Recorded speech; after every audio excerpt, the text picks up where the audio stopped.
Hello everyone, my name is Zhiqiang. I'm from Beijing University, located in Beijing, China. Today, my presentation theme is credit risk evaluation and analysis of financial entities in online supply chain. First, in the face of raging global COVID-19, the growth rate of the global supply chain financial business has increased rather than fallen. The state has put emphasis on supply chain finance, reflecting that the development of supply chain finance has been the general trend. Small and medium-sized enterprises often rely on core enterprises for financing, and some credit rating and solvency of core enterprises have become the key to financing SMEs. The picture shows the scale of China's supply chain financial market from 2013 to 2022.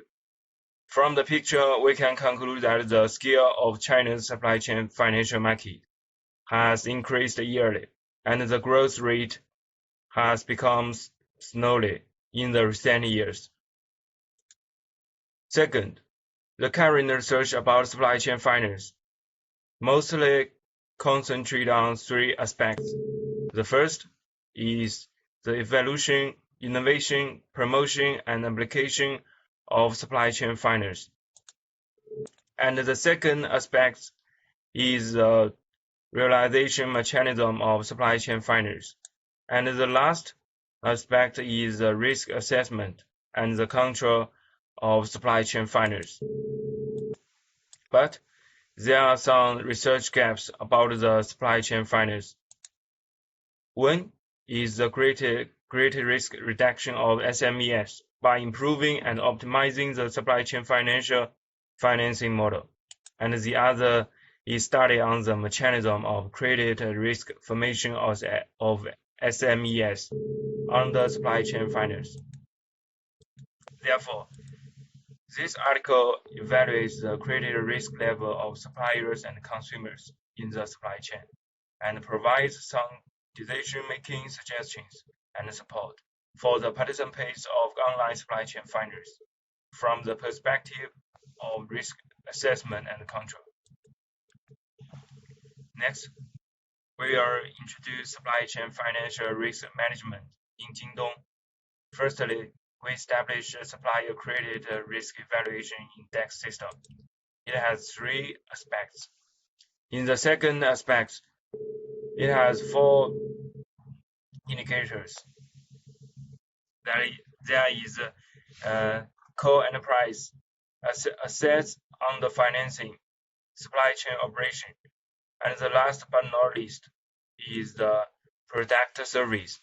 And in the third aspect, it has 13 indicators. Then we use the method of AHP. First, establish a hierarchical structure model. Then construct a judgment matrix like this. And then hierarchical single sorting and its constancy inspection. And the last step is hierarchy total sort and its constancy test. This is AHP. First, normalize the judgment matrix columns. Then determine the sum of the elements of the matrix A.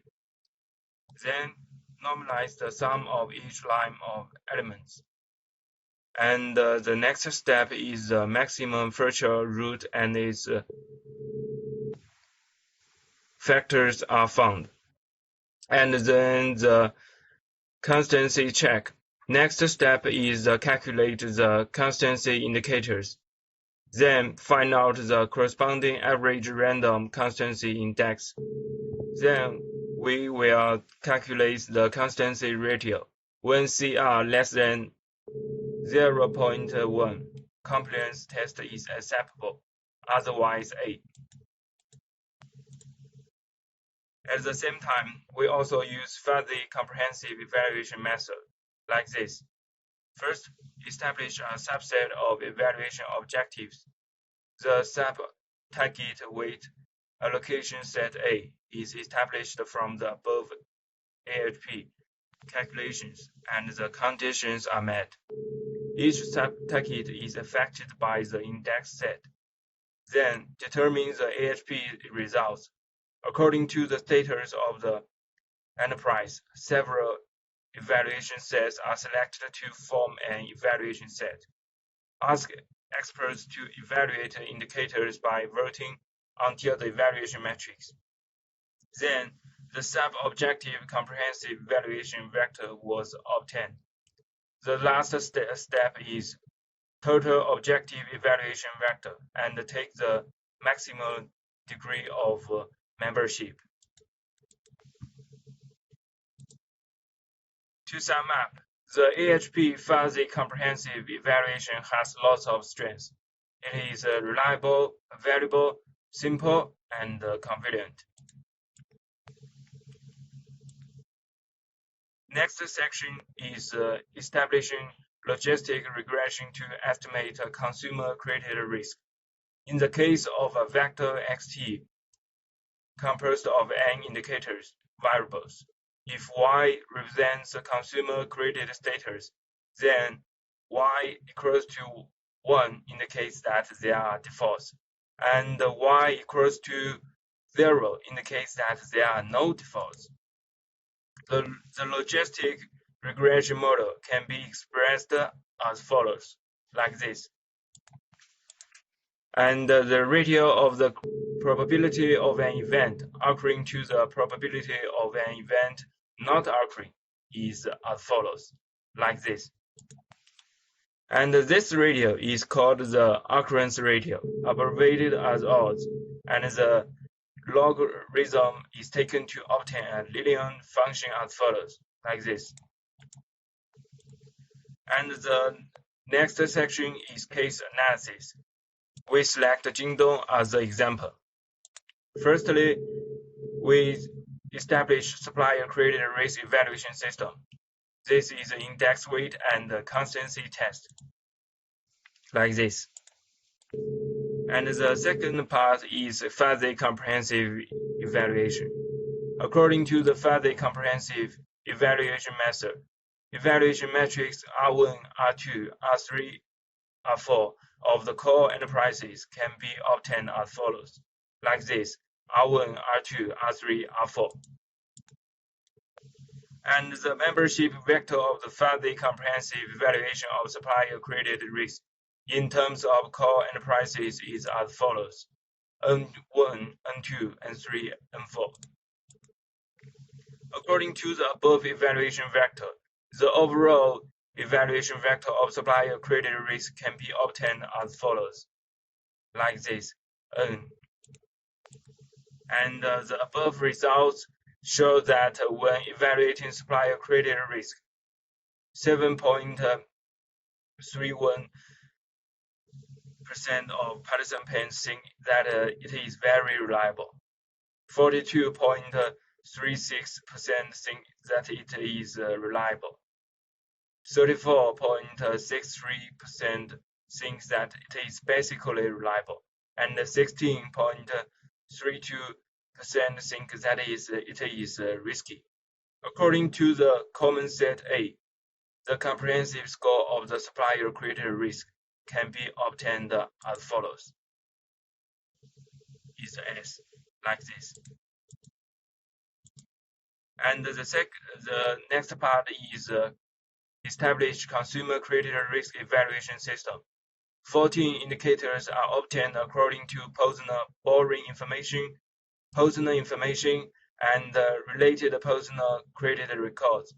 The 14 indicators are for people over 18 years old, and the sum of low-income and the climber's age cannot be greater than 65, which provide certain data for calculating individual default rate, like this, for this chart.